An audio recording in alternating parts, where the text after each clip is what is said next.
Hey everybody, welcome to week 2 of the Wilder Body Experience. For those of you that have been with us from the beginning, even with the Food Freedom Challenge, I guess you would consider this week 4, but it's really week 2.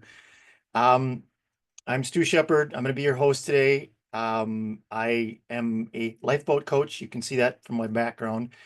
Basically, what that means is I'm a coach. I live on my boat, and I just decided that the best way to help someone is bring them on a lifeboat and bring them safely to a good, healthy journey.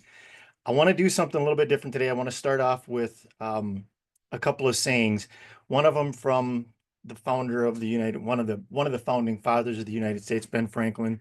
I think most people probably know who he is. He says, without continual growth and progress, such words as improvement, achievement, and success have no meaning. And really, right now, we are all on a growth and progress journey. So everything he says is true. We are going to get better at what we do. And what we're getting better at is taking care of ourselves, taking care of our own health, not letting someone else tell us how to live and be healthy because we know that we've been, I won't say being lied to, but being misled for quite a few years. And I've got another one I want to start with, and this kind of might explain it for some people. You're probably, especially if you've been through the challenges before, you're probably doing very well. Hopefully, you're learning more and more each time you go through it. And for those that are just now going through this journey, this might explain a little bit more.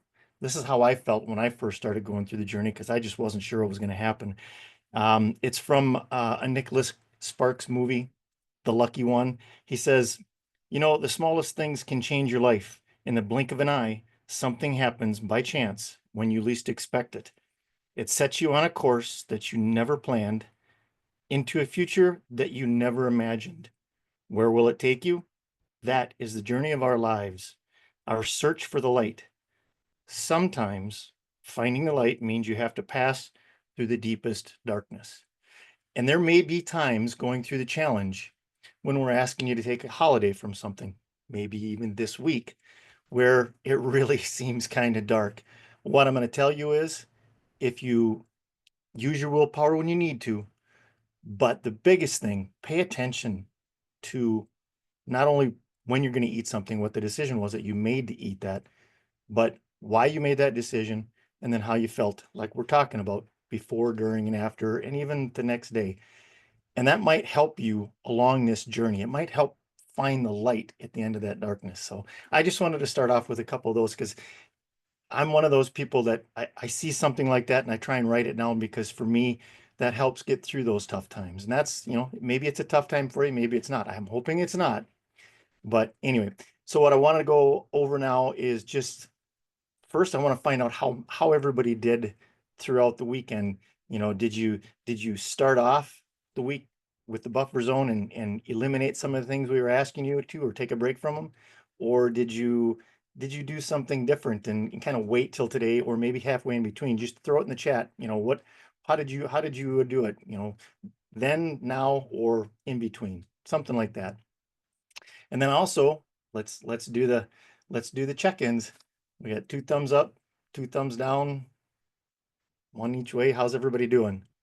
A lot of thumbs up, a lot of thumbs up. Good. I like that. That's what we like to see, especially these next couple weeks as we start explaining some of the things that maybe we've been misled about and what we want to get away with.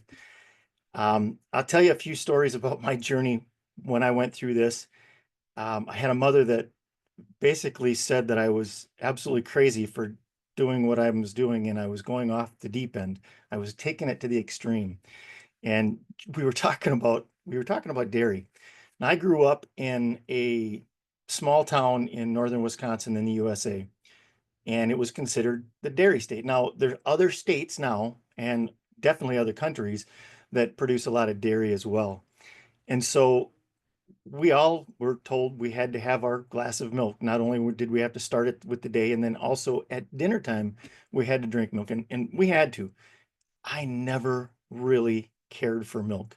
The only time I ever really cared for milk was I had a friend whose father worked on a dairy farm, and he would bring home fresh milk. I mean, literally from that day. And when I'd be over there, sometimes I'd have that. And I actually liked the taste of that. Now, I don't anymore. And part of that is psychological because I've made sure that I don't like the taste. Dairy was one of those things. I was one of those people that, although I didn't think I had a problem with dairy because, I had to drink so much of it as I was growing up, I found out later, especially going through the challenge, that dairy was not my friend. It came to haunt me later on that day and especially the next day. And I'm not talking about just a stomach ache. I'm talking about other things. And I'm sure if you guys have dairy problems, you understand that. And it was funny because I was at work quite a few years later, and we used to make these breakfasts for all the people in the office. So every Friday, everybody had a different turn. And I used to make this, what I thought was an absolute great breakfast. And it kind of has a few things in it that we're taking a break from right now. It was called a potato bake, and basically had eggs, cheese, um, some sort of meat, whether it was bacon or sausage, and then just tons and tons of potatoes in it. And one of the ladies in the office, she loved it, but before she would eat it, she had to come in and she says, "How much cheese is in it?" And I said, "Well, it's quite a bit. I mean, the whole top layer is cheese." So she would take a pill because she couldn't digest the cheese. And it really, I mean, it made her deathly sick. And I started going through the challenge, and I went and talked to her about this and said, maybe you should just stop even taking these pills and just don't have anything with dairy in it. She's, "Oh, but I love it. I have to have it." Well, that's a misconception that I think we all have. We have to have it. We don't. And if you've watched the videos, then I'm sure you understand that we don't necessarily need dairy. I don't do dairy at all. I don't even do butter. I know butter is one of those things. It's a healthy fat, and it's something that it's still in for you. If you want to have butter, go for it. And ghee. I even tried one time when I was trying to give up my Mountain Dew, which I needed for the caffeine, I thought anyways. I even tried drinking coffee, and I tried the bulletproof coffee where you put ghee in it, and I couldn't do it. I couldn't do it. So you don't have to have that stuff. It's just not something that we grew up, well, I shouldn't say we grew up, that we evolved to have. So, and that's one of the things. I mean, obviously the rest of it is the processed grains, the processed flours and things like that. I use cassava flour whenever I'm making stuff. If I'm making stuff like a gravy or something like that. And right now, it's not necessary. Cassava is still in, but I would suggest if you want cassava flour or something like that, take a break from it now. What I'm going to ask you, and this is something that if you raise your hand today, and I see we already have somebody with their hand raised, which is phenomenal. Don't wait to the end, because if you wait to the end, you may not get called. And if you don't raise your hand and I'm talking with someone, we may just go half the show without ever talking to anybody else because nobody raises their hand. And then if you raise it, you're going to miss out. So um, make sure you raise your hand. See, now we're getting a few more people maybe. So one of the things I want to make sure is we get a chance to talk to anybody and everybody that wants to get on the call and ask a question. Another thing I want to ask you about raising your hands too is please make sure that if you're going to raise your hand, um, give the people that haven't been on a call yet a chance to talk. And if you haven't gotten on a call yet and raise your hand and ask a question, please get out of your comfort zone. That's all I'm going to ask. We all have comfort zones we have to get out of. Um, I have things like I don't like to go onto social media. I love to talk, but I don't always like to go on social media. That's a comfort zone for me. I'm going to be getting out of that comfort zone. Get out of your comfort zone if you can, because what I'm going to tell you is if you have a question, you may be helping someone else. Maybe your question is different from most everybody else's. So don't be afraid to get up and ask that question. You get out of your comfort zone, you ask that question, and that's where huge growth will come from. Because when you feel nervous about something, and you still move forward the next day, 2 days, whatever, you're going to notice more and more growth. So please don't hesitate to raise your hand. Now with potatoes and flours and things like that, rice, those are some of the other things we're going to ask you to take a break from. I already mentioned that the meal I used to make for breakfast had potatoes in it. That's another thing that was a staple for us growing up. We all had potatoes. What I will tell you is my grandfather and my father both passed away at the age of 63, both with cancer, one with lung cancer, which was my grandfather. My father passed away from what they think was colon cancer, but they really don't know because by the time he finally went to the hospital, Most guys, we just don't like to go to the hospital, you know. What they finally found out was that his internal abdomen, his whole abdomen, was one big tumor. And whether it's true or not, what I, especially after learning about WildFit and now becoming a coach, I wholeheartedly believe part of the reason why it was so major for him. One, I wish he would have went in sooner, but I think the biggest thing is because we were misled so much about potatoes, about dairy, about seed oils, and I think because he did all that. I mean, he absolutely loved milk. He absolutely loved potatoes. He had bread every single day, and I do believe that because of that, that was one of his contributing factors to why he passed away at a young age. And I used to joke about that. I did, and I realized that that was a stupid thing to do because what you say and what you believe can ultimately happen. I used to say, well, I know when I'm going to go. I'm going to go at the age of 63. I don't say that anymore. I would never even think about that. My realistic goal, my um, ideal life is to live to be 120 years old. And I get this picture. Those of you that know, I love boats. I live on a boat. I get this picture of being on a lake or a river or the ocean with my great great grandkids playing and swimming. And I'm right there playing and swimming with them at 120 years old.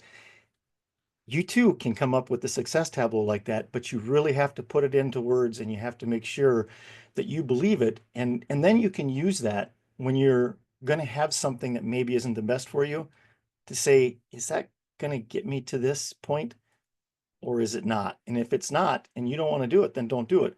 But if you do, if you choose to, you can at least compare, is it going to get me there or not? And then make that decision. Okay, I'm going to try and experiment with this once, and then I'm going to stop. I'm not going to do it again. And then pick a date down the road. I can tell you, I've done that a lot um, throughout my whole journey. I started in 2017, and there are so many things now that I may have experimented with, but they are no longer a part of my diet. I absolutely will not do it. Pizza was one of them, and it has cheese on it, yes. And what was interesting was I was out with a bunch of family, and we were at this restaurant that was really good for pizza. Of course, it was in Wisconsin, the dairy state, like I mentioned earlier. So we had that, and I said, okay, I'm going to have one slice. And we're talking, this was just a very small slice, very, very small slice. And I paid attention to it. I realized I wanted it because of the love, because of the family. Everybody else was having it. And I know I used to like it, but why did I used to like it? It's because it was one of those things we did at night after dinner while we're watching TV, the family's sitting around and we're having pizza. There's other things we had too that now I realize that's what I choose to have, which was ones like chicken hearts. But that pizza experiment that I went through was the last time I've had it, and it's been over 6 years now, I think 5 years, something like that, because I did not feel very good. Not even, it was a couple hours later where I started feeling it, but then I paid for it the next day. So those are the kind of experiments where if you pay close attention to them, you'll find out what you can and can't live without. And that's one thing I know I will never ever do again. There's just no reason to have pizza. It just doesn't sound good, doesn't taste good. Just don't want it anymore. So, and another one that I can tell you, I have to tell a little story about a employee that I used to have working for me. I don't know how many people are familiar with Baby Bell cheese. You know what Baby Bell cheese is? Well, for those of you that are familiar with it, it looks like there's a lot of you. It's got that wax coating around it. And I had a employee, he was a good friend. He was from Laos and he didn't get much cheese or milk when he was growing up. So he didn't get started on it and just didn't do very much of it. But he saw me passing them out all the time. And this is again, free wild fit. He wanted to try it. So I gave him a piece of Baby Bell cheese. And then we continued our conversation and he was standing up behind me. I didn't even notice it. Took a big bite out of it and started eating it. And then he goes, "What's wrong with this? Why is it so chewy?" And I said, "What do you mean?" He says, "Well, it's almost like wax." And I turned around and looked and he had eaten the Baby Bell cheese still in the wax. But at least, you know what? I'll bet you he never had Baby Bell cheese again after that because it probably didn't leave a very good taste in his mouth. So I'm sorry, I just had to tell that one. I'll probably never forget that one, but it makes me think about it because I used to love Baby Bell cheese. And every time I go to go past a Baby Bell cheese and think, I would love to have it once in a while, I look at that and I think of him eating that wax and think, yep, that's about all it's really good for to me. So, last thing I want to talk about is seed oils. We're going to take a break from seed oils, and I'm really hoping that your break from seed oils is a permanent break and not just a temporary one to find out how it treats you and acts you or acts in you. Seed oils are a highly inflammatory product. They really are. I'm one that loves to work with people with autoimmune conditions. I help them put their autoimmune conditions in remission. I love that saying, autoimmune condition in remission. Anybody that's got an autoimmune condition out there, you want it in remission. Well, seed oils is a real aggravator for that. It just attacks it just creates so much inflammation in your body. And there's other things that do. You think of all these things we're taking a break from, you put those all together, and it really, really creates a lot of inflammation and autoimmune conditions. And that's why we're taking a break from some of this. There's a lot of studies out there on vegetable oils and things like that. They're now finally starting to come to light. And I read a book. I think it was a book by Dr. Ben Bick, and it was Why We Get Sick.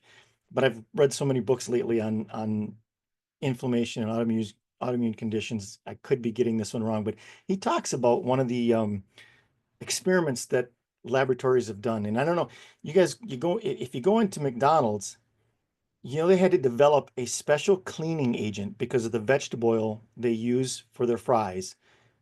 Because what would happen is, as they're cooking, it would coat the ceilings and the walls and everything with this lacquer substance, and it was from the vegetable oil, but nothing would take it off. They had to literally develop a special cleaner just for that oil residue. Imagine what that's doing to your body. So, yeah, I'm not trying to scare anybody. I just want you to understand what some of these things are doing to us. So, um, I think that really covers it about, the things that we're going to take a break from. Um, I'm hoping that everybody's had a chance to look at your dashboard and check out the videos from Eric. I'm hoping you had a chance to check out the dairy delusion that Eric talks about. And there's also a reference in there where you can download that he talks a little bit more about it in a little book that he's got. So if you haven't, please, I would recommend checking into that. Now I wanna go over some of the house rules again. If you want to get on a call, go to the react button down below, click on that, and you can raise your hand. If you're driving, please, please, if you're going to raise your hand and you want to chat, pull over, because if it looks like you're driving, we're not going to come to you. Put on your video, put on your camera, because if your camera's not on, even if you raise your hand, you may not get called at all. You just may keep getting skipped over. So if you want to chat, please make sure your video's on. I'd rather see your video on all the time so I can look through here every now and then and see your beautiful smiling faces.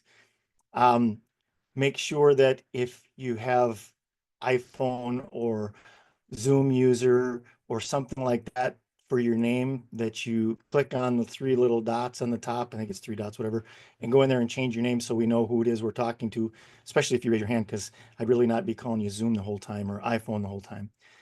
I think that's pretty much going to cover most of the stuff. Just remember, if you want to speak and you haven't been on here before, I would encourage you to get on here. And if you have been on before, we may skip over you a little bit so we can talk to some other people. With that said, and I don't see a lot of hands, I see some regulars on there. I'd like to see some more hands up there. Remember, if you don't raise your hand until the end, you may get missed because we're going to stop it right at time today, and we're not going to go over. So if there's anybody that wants to talk, get your hand up now, get in the queue, and that way we can get to you. All right. With that said, bring it on. Let's have a chat. Okay. I think Dana's a new face. Let's start with Dana. Hi, Dana. Hello, hello, hello, everybody. Can you hear me well? We It can. is okay? Okay, good, good. So yes, I raised the hand because you asked for it, so I wasn't speaking yet. So I started WildFit almost 2 years ago here in Czech Republic. So hello from Czech Republic, from Prague. I'm Slovak actually. because my friend told me about it, and I was facing. It was a very strange period for me at the time. I was having like, okay, so started from the beginning. My husband passed away, and this was a very tough time for me with 2 kids, with the COVID and schools closed and whatever. So it was very strange. And at some point, when I thought that everything is okay, probably my body needed to react somehow. But I found myself having, I don't know the word in English, if it's angine. I was on antibiotics basically 6 times in 2 months. And then I told myself, okay, maybe antibiotics kills the sickness, but my microbiota is definitely not doing well. So I came back to my friend, and I discovered a little bit more, and I tried, and it definitely changed my life, I would say, because I was convinced I'm eating well. I never drank Coca-Cola, sodas, etc. on our daily basis. Is all the time only water, but still I had a lot of pasta, as I lived in Italy before, so pasta was everywhere, and milk, I wasn't convinced a lot, but yeah, bread, pasta, and this kind of stuff. And I wasn't really paying attention to the composition of the food. And of course, so now it's been almost 2 years. I haven't been sick anymore. As well, I used to have the closed nose all the time. I needed to take something to breathe properly. This didn't happen anymore, so as well. And it's funny, the pressure of your friends, for example, or family, as you were mentioning as well, that when it's exactly that, when you are taking something not healthy, it's completely okay. But and here in Czech Republic, alcohol, for example, it's very common. You have always a beer or a wine, on the table. So this is very strange. Are you sick? No, I'm drinking because maybe I want to avoid to be sick, right? But no, this is if I am sick, it's okay, it's acceptable. But if not, no. By the way, just a parenthesis: we lived on a sailing boat as well, so it was funny that you tell. Yeah, so this is my story basically, and yeah, I wanted to try again because I told myself sometimes I go into ketosis, like just for 2 weeks, or sometimes 1 week, sometimes 3 weeks.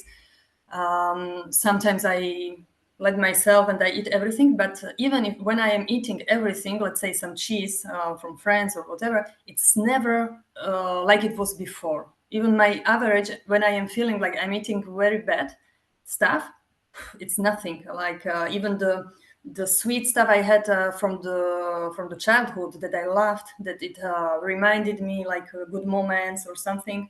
And it changed as well. Of course, my kids often listening with me the videos, and it's very good because they understand it, and they themselves want to pay attention to what they eat. And so yeah, just to share that for somebody who is here first time in WildFit, it can seems like, oh, what we are going to eat if we need to avoid bread, pasta, and etc. But it's very simple. It's just the changing of the habit. Yep, absolutely. Well, first of all, I want to say condolences. But when you were talking about pasta, my favorite meals were spaghetti and lasagna. So I loved pasta.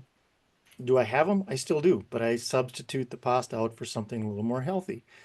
Yeah. So I understand that. And alcohol, it's funny talking about living on a boat. I live in the marina, and it seems like most of the people the ones that don't live here, there are a few people that live here, but the ones that don't live here, when they come down during the summertime to be on the water, they're coming down to drink. And until people got to know that I was coaching, I would get that all the time. Why aren't you drinking? When are you coming out? Well, everybody wants us to join in their misery, and that's the way I look at it. So, kudos to you, congratulations to you, and thank you for sharing your journey, because that's a lot. I want people to understand. Just Dana's a perfect example of what can happen when you take control of your own health and start doing things that are right for you, not because someone else is telling you to do them. Congratulations. Thank you for you all coaches, etc. For leading this program. It's really life changing. Welcome. All right, I think Teresa is a new face. Hello, Hi, can Teresa. you hear me? I can. I got to interrupt for a second. I want everybody to think about this. Do you know what the most popular question is on Zoom when somebody comes on? Can you hear Can you? me? It's, sorry. Well, no, I understand that. I'm grateful to be here, and this is my second time through WildFit, and as I'm reading a lot of the ingredient list, I see natural flavoring listed quite a bit. What in the world is that? And I know if I'm asking that it's not probably WildFit approved or should be taken a vacation from, but I don't even know what is it. Yeah, it's well, so first of all, there's no such thing as approved. It's Well, WildFit that's friendly a poor word. Yeah. or Wilder Body friendly. Um, and that's exactly it. We really don't know. You know, the governments, people have lobbied the governments to be able to use that and sneak things in on us. I mean, look, now they can even put down contains less than 2% of something. Well, just Right. because it contains less than 2% of it doesn't mean it's good for you. It just means that they have to, that's something they have to do. But I'll tell you a little story about natural flavorings. I heard about natural flavorings years and years ago, and this was even before my Wild Fit journey. I've always shied away from them. And so then when I started going through Wild Fit and then became a coach, it really made me chuckle. But um, natural flavorings used to include the excretions from a gland located underneath a beaver's tail. So think about that. Next time you see natural flavorings on your label, it used to be that way. Of course, it's not that way anymore. But but How when did you you say, even come up with something like that? That's crazy. can you imagine somebody experimenting? Hey, look, I have this beaver gland. Let's try it and see what good. No, sorry, not what I'm going to do. Well, and that, you make a good point. If they can use that broad term, you have no idea what it is. So, but I just found it interesting that it's listed in a lot of things. And I'm like, what in the world is it? I tried to Google it and I had all these different answers. But so anyway, that's what I needed to know. Thanks. You're welcome. Laura posted a comment, but beavers' butts are natural. Yes, they are, but that doesn't mean I want it in my food. Thank you so much. All right, we're gonna go to Anand. Hi, Anand. Hello. Uh, for Eric's protocol, I just want to start with my win. Good. This is my third year of being at WildFit. And doing WildFit, one of the things that I realized was I have not fallen sick since I followed. I used to fall sick quite regularly because I have a toddler and he used to bring all sorts of things home and it used to be a circle. And even if seasonal things come along, I see that my body has built up enough resistance that it actually pushes it out. So that's my win. I have a question along two lines. I wrote it down so that I use the time efficiently. One is what raw vegetables, especially Alka-Geyser, has an impact on SHBG. And two, what is the impact of infradian rhythm on the overall hormone balance? Repeat your first one again. What was the vegetable? What's the impact of raw vegetables, especially Alka-Geyser type of things on SHBG, especially the spleen dampness and spleen health? Well, I guess what I'll say with that is in the time I've been coaching, I've had a lot of people that talk about the different vegetables and alkalizers. And if there's something that's creating an issue or that's having a problem, chances are it's because of other things that our body has built up. And once we get things to normal in our body, basically we get the right nutrients in to help our body heal. Most of those things don't create an issue, but you do have to cycle them out. As far as what it does directly for that, I really can't answer that. I don't have that answer. But what I'll tell you is so I had Hashimoto's thyroiditis, and when when it was determined that I had this, one of the things that I was told was cut out oxalates, which was things like spinach and kale and stuff like that. And I didn't like that because I love spinach. Growing up, I hated it. I just didn't like it. But again, when I was growing up, our spinach came from a can, so it was good that I didn't like it then. What I ended up doing was substituting it out, and then I and this is something we'll talk about later. Then I went into a little bit of hunter spring where I was eating more meat, essentially a carnivore diet. And now I can have spinach, kale, anything like that. It doesn't matter. I can have it and it does not affect me or bother me in any way whatsoever. So I guess what I'm trying to say is most likely if there's something that your body is reacting to, it's something that's built up over time, and as you clear it out, you'll be fine with it. I'm not a doctor, so I can't promise that. And if you're getting um, different information from a doctor, then at least follow along with what they say. Try going away with whatever it is that's giving you a problem. And then when you bring things back in, bring them back in one at a time so you can see which one it is that really is affecting you. Because as human beings, we're all different. And there may be something in your genome that has been switched on that you're going to have some issues with some stuff. But I can't tell you exactly what an alkalizer is doing for that. All Okay. right. I did try, bringing in and out, and sorry to say, but the doctor's, consultation didn't help. A lot of my observation has been my own data collection for the last 3 years, and a lot of experimentation to arrive at these questions. The second part of my question was related to infradian rhythm. I heard Eric talk a lot about that humans numbers per se, hormones or, profile numbers, lipid profile numbers should not be measured at any, at every single day. It is not supposed to be constant. It will not be constant. So what does that, tell in terms of light or in terms of sun rhythms?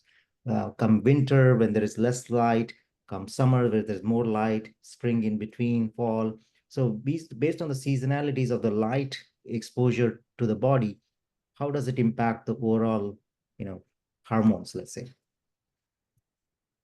Well, circadian rhythm is something that we talk a little bit about, and it comes back down to that same thing that once your body is starting to get healthy, you don't have to pay as close attention to some of the things like that because you get into a natural rhythm. Now, for somebody that's working, unfortunately has to work overnight, they're going to have a few more problems.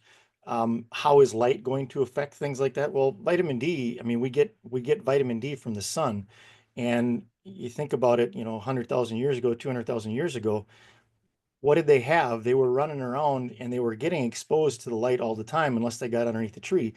And Eric talks about this at some point too, and it's kind of the same way. If you think about sleep, they say we need 8 hours of sleep. Everybody's a little bit different. Some people need less, some people need more. But if you go by your circadian rhythm, I mean, think about it, the hunter-gatherers, they'd get up in the morning when the light came up because they had no way to stop the light from getting to them. So that caused them to wake up, they'd start moving, and they'd take off and they'd go try and find their meal.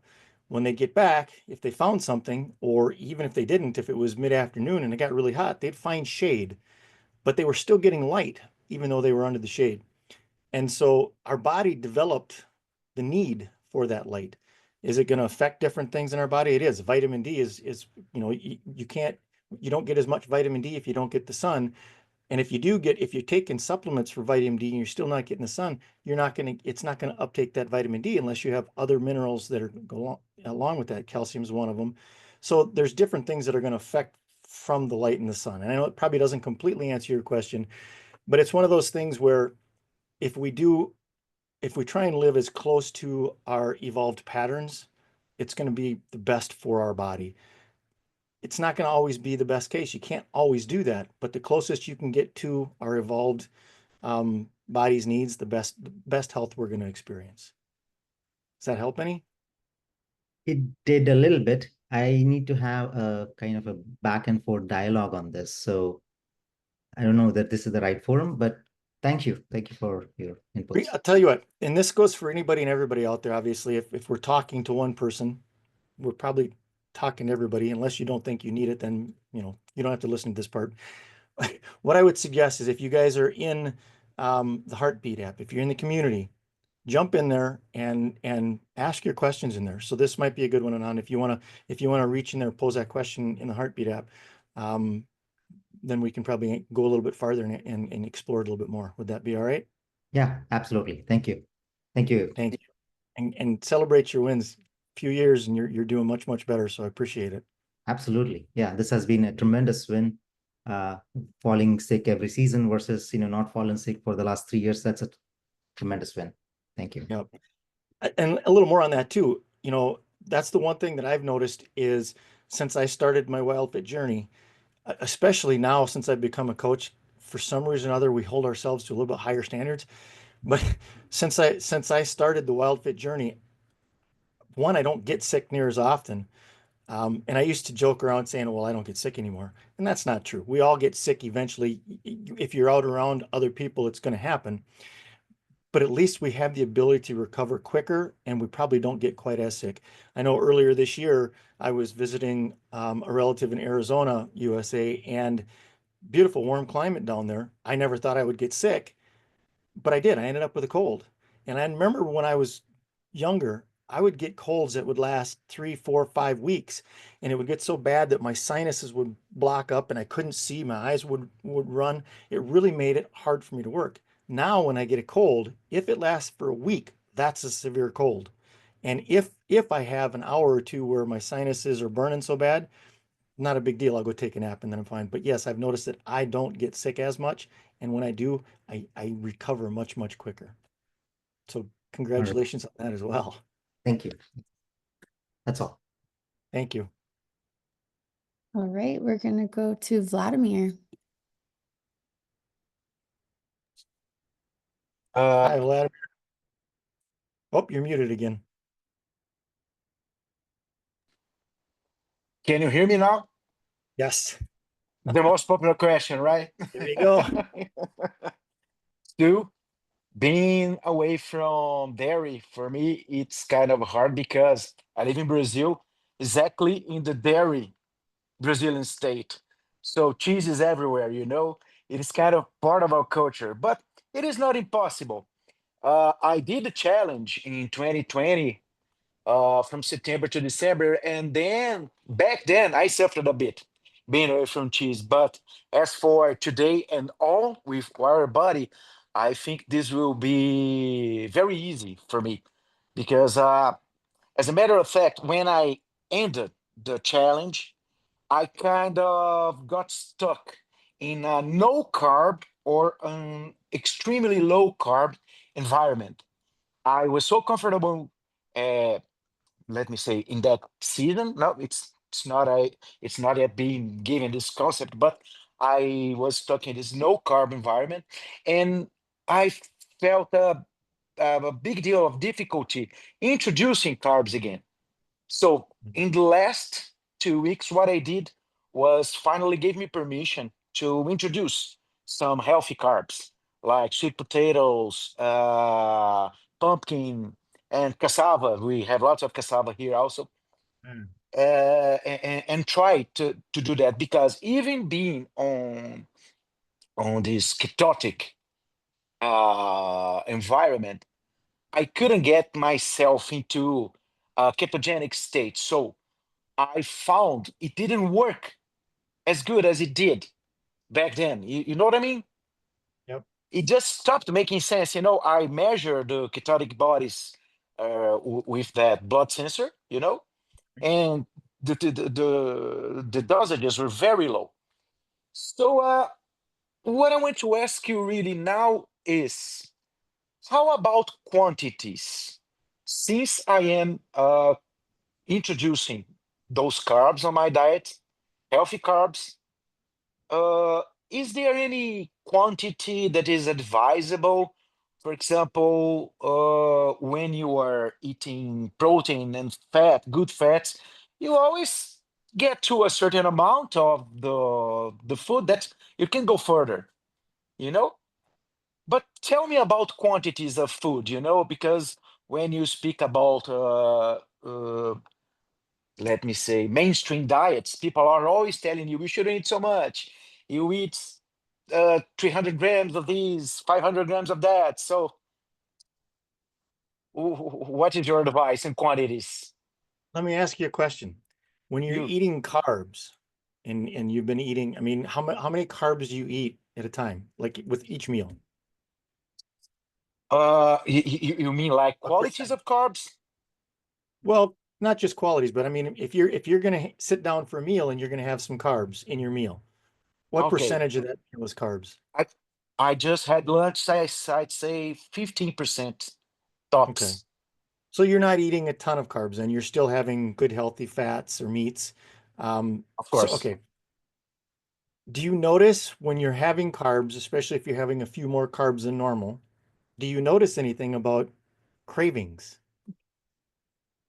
Not exactly. Because I'm way past those, like junk food cravings.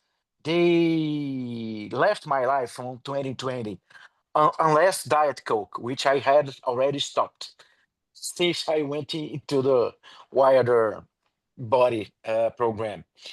And wine is something that I used to drink on the weekends. It's very amazing. You were telling that story about the people who goes down to the seaside. You know, they bring lots of beers, packs of beers, bottle of wine, and it's not necessarily good. It's even bad for your health. Well, in big quantities. But let's say answering your question, 15 to 20%, and I do not notice any cravings that appeared thanks to the carbs. And you feel satiated when you get done eating? Or I you're still do. hungry? Okay. No, no, no, no, no. Then what I would say is you're at a good amount.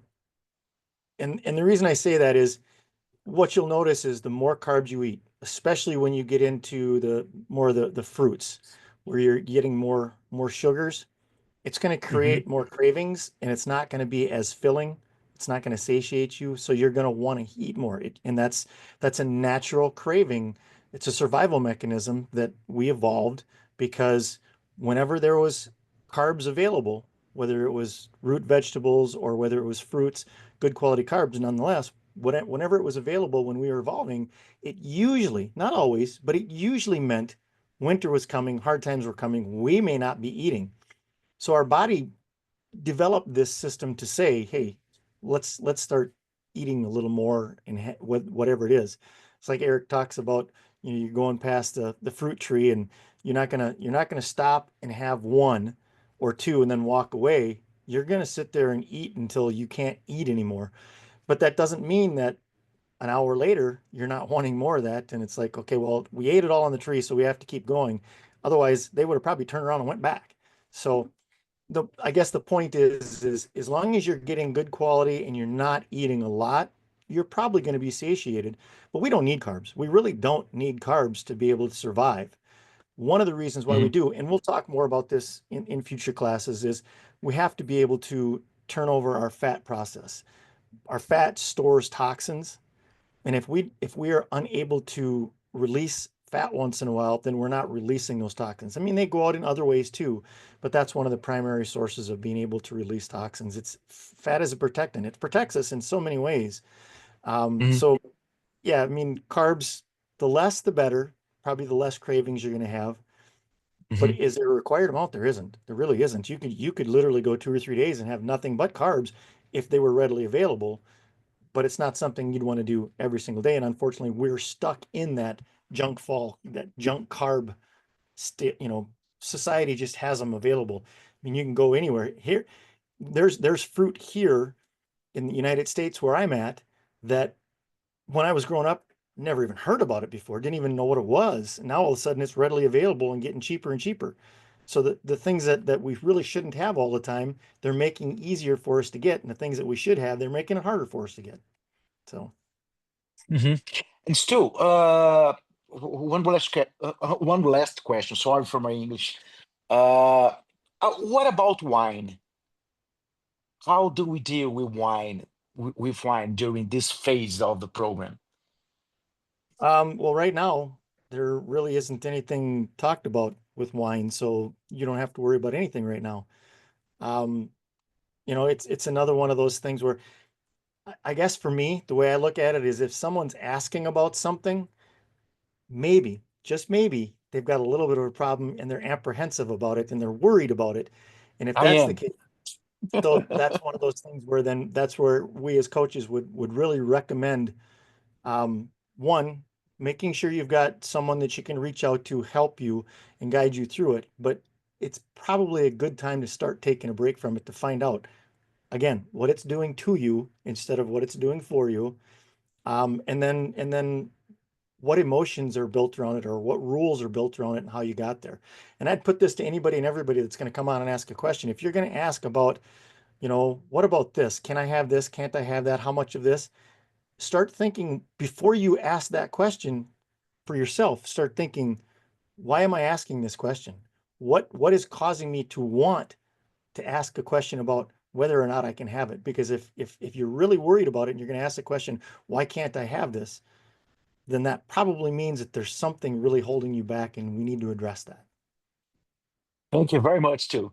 You were very helpful. Thank you very much. You're welcome. Thank you, Vladimir, and congratulations. Thank you. Okay, we are going to go to Sherry. Hi, Sherry. Hello. This is my second time around with WildFit, and I'm wondering about butter.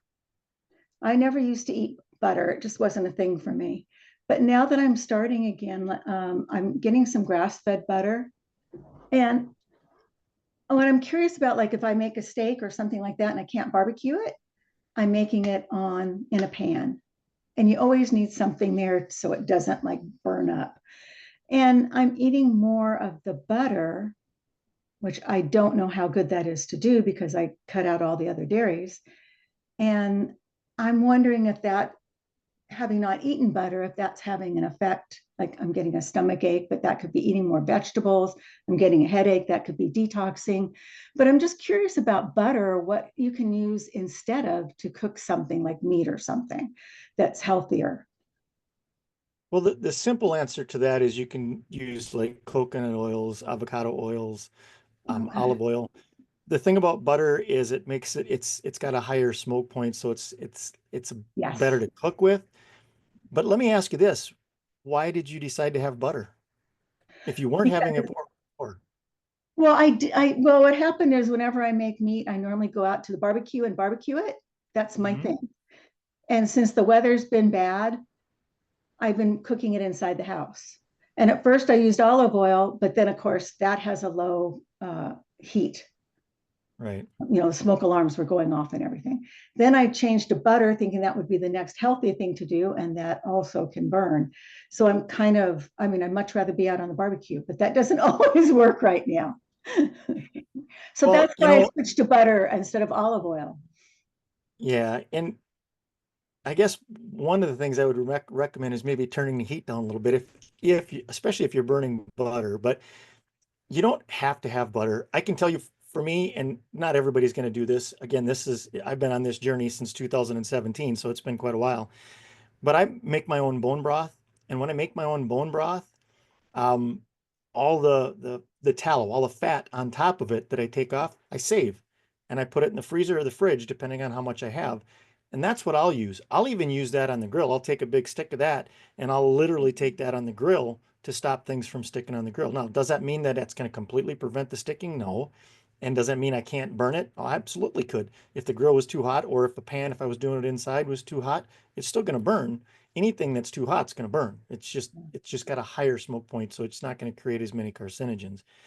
But as far as the butter goes, I mean, if you think that it's creating a problem, see if you can find something different. I guess if I don't have tallow, or if I'm making something like seafood or something like that, then usually I would use coconut oil. And I just, you don't heat it to the point where it starts smoking, because if you're doing that, then it's too hot. Because you Yeah. can still get a good grill or a good sear without burning something.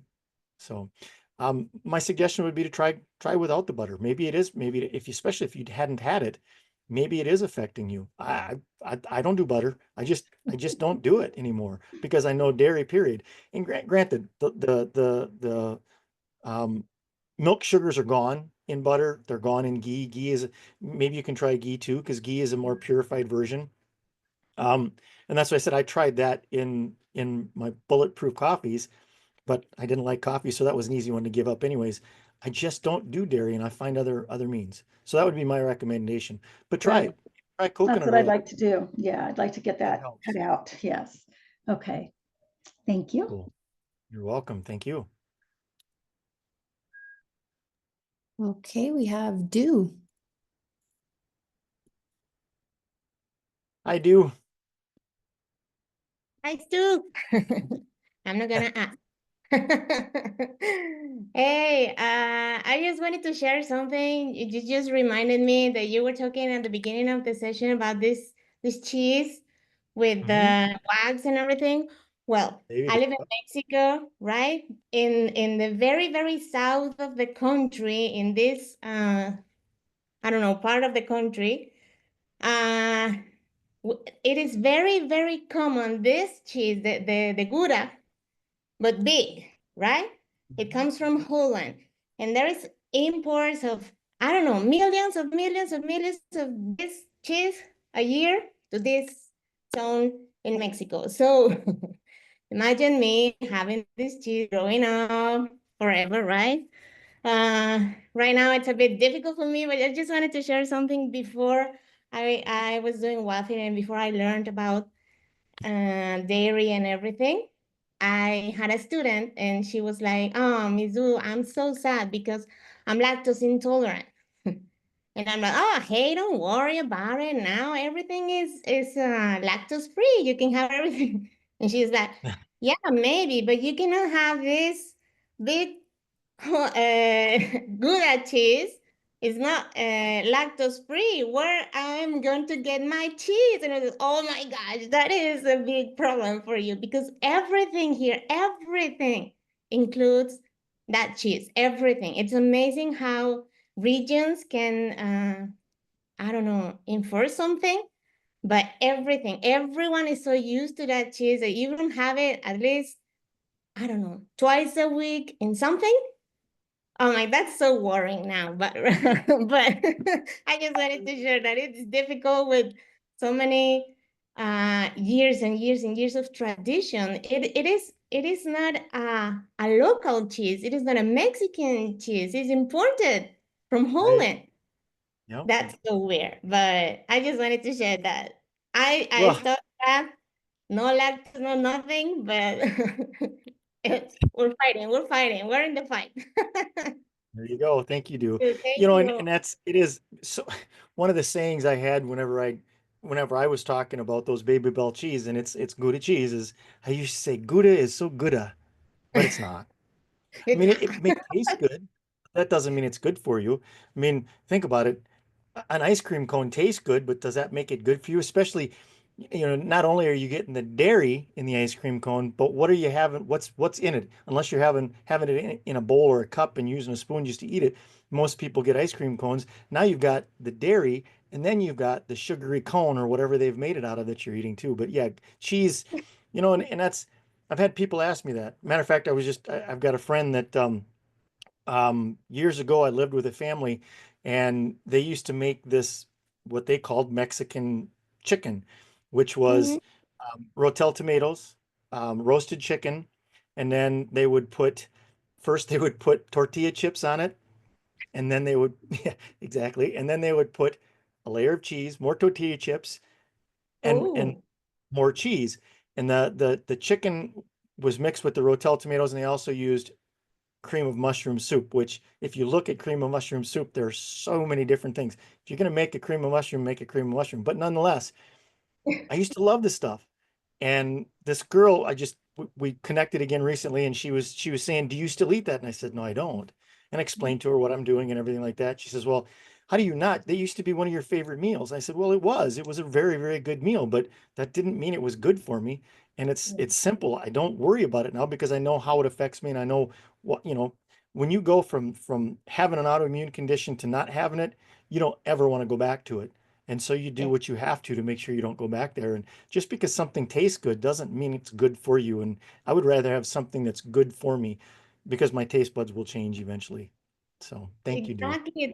That's my advice too for my mom, for example. She has mole, you know, mole people, and then her pill. She has a pill ready for after the mole. And I'm like, Mom, no, Mom, just don't have the mole, right? Tried But that too. And that's the unfortunate thing, you know, we've through memories, through rules, we've learned so many things that it's hard to let some of that stuff go. And that's what we're trying to do here is teach people how to let go of some of those rules and those beliefs, because if they're not serving you, then why keep them, especially if you don't have to, right? thank you too. All right. Well, it looks like no one else has their hand raised, so I guess no one else wants to learn anything. Um, if you guys have any questions, don't hesitate to reach out to the community. The community's there. I mean, depending on what level you're at, you'll have access to different recipes and stuff like that. Or if you get in there and you've got a recipe and want to share it, then go ahead and share it. I see Nina has her hand up now, so we'll take her call.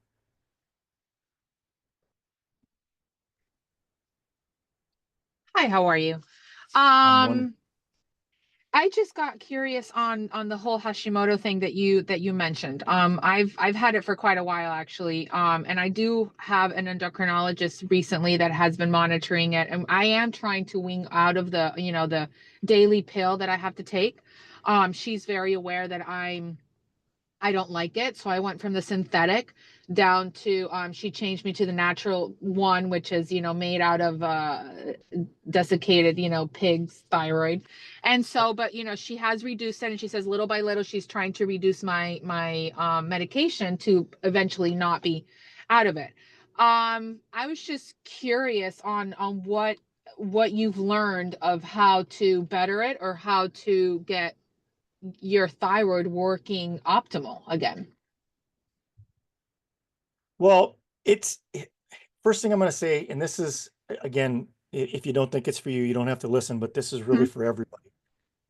Nothing happens overnight. Yeah. It took, I would say, probably about, I think it was like 3 or 4 years for me to get to the point where my blood tests were coming back normal. I still have a few antibodies in there, but it's at a low enough amount, and it's not affecting me. You know, a lot of the symptoms like being worn out and tired. I had 40 pounds on me extra that I've released, and I think that was part of it too. That stuff takes some time. So, I mean, you can't help but want to rush it faster, but it's not going to happen. As long as you're taking care of yourself and you're getting the good stuff in, it will eventually reverse itself. Now, the unfortunate thing for ladies, you're more susceptible to it. My mother had her thyroid removed at a very, very young age. And I think that kind of switched things in my genome that allowed me to get it. But I think more than anything, it was my diet and lifestyle that really allowed me to get it. So you change your diet and lifestyle and you give it some time. Do everything in your power to control what you eat.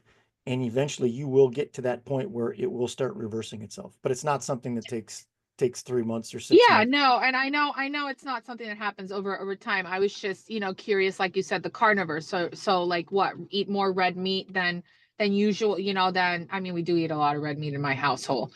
But yeah, I mean, I've been in wild fit for, you know, a couple of years already, and I do, when I really stick to it, it's I feel very optimal with it. And obviously I'm passing that on to my kids, and they feel it too. Like even, you know, my 10-year-old that's here, he's already very aware of a lot of things. He says, you know what, no mom, I don't like to eat this because it doesn't make me feel good. So it's those positive things that I'm already passing down to my kids as well, which is great.